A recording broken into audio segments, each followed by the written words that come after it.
జనసేనలో అయితే 1-10 వరకు, 1-100 వరకు, 1-1000 వరకు ఏదైనా పవన్ కళ్యాణ్ గారే జనసేనలో. ప్రాంతీయ పార్టీల్లో సహజంగా అలాగనే ఉంటుంది. వైసీపీలో కూడా అంతే. ఇప్పుడు స్థానిక ఎన్నికల విషయంలో జనసేన అధినేత పవన్ కళ్యాణ్ గారిదే ఫైనల్ డిసిషన్ అంతే.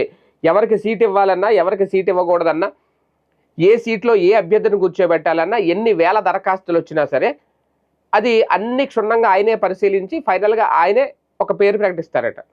ఇది తాజాగా జనసేనే చెప్పిన మాట. ఈ లోపల ఎవరు ఏం తొందరపడద్దు. సీటు మాకొస్తుంది అని అనుకుంటే అది అపోహే. ఎందుకంటే ఫైనల్ రిజల్ట్స్ అనేది ఎవరికి ముందు లీక్ అవ్వో తెలియదు కూడా.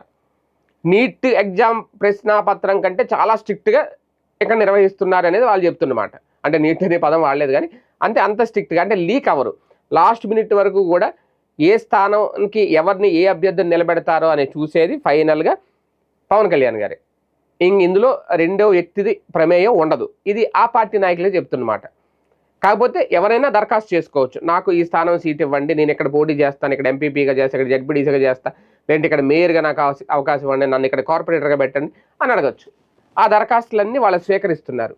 వాళ్ళ బ్యాక్గ్రౌండ్ పరిశీలిస్తున్నారు. ప్రధానంగా ఇక్కడ స్థానిక ఎన్నికలు కాబట్టి ఇందులో మొదటి నుంచి పార్టీ జెండా భుజాన మోసిన వాళ్ళకే ప్రథమ ప్రాధాన్యత ఇస్తాననేది పవన్ కళ్యాణ్ గారు ముందే చెప్పేశారు. ఇప్పుడు అదే చూస్తున్నారు. రేపొద్దు నిజంగా ఆ ప్రథమ ప్రాధాన్యత ఇస్తారా లేదో, ఏం జరుగుద్దో అనేది పేర్లు అనౌన్స్ అయిన తర్వాత తెలుస్తుంది. అప్పుడు పేర్లు అనౌన్స్ అయ్యేదాకా ఒక ఘట్టం, సీట్లు సాధించుకోవడం ఒక ఘట్టం, తర్వాత అభ్యర్థుల్ని ఎంపిక చేయడం ఒక ఘట్టం, తర్వాత అభ్యర్థుల పేర్లు ఎంపిక అయిన తర్వాత అందరూ సర్దుకొని ఆ అభ్యర్థికి సహకరించి ఆ అభ్యర్థి గెలుపు కోసం పాటుపడడం అనేది కీలక ఘట్టం. ఇవన్నీ ఈ ఘట్టాలన్నీ దాటుకుంటా వెళితేనే స్థానిక ఎన్నికల్లో జనసేన విజయం సాధించే అవకాశం ఉంటుంది. ఈ లోపల ఎవరు ఎంత హడావుడి చేసినా ఏం చేసినా ఫైనల్ డెసిషన్ అయితే పవన్ కళ్యాణ్ గారిది.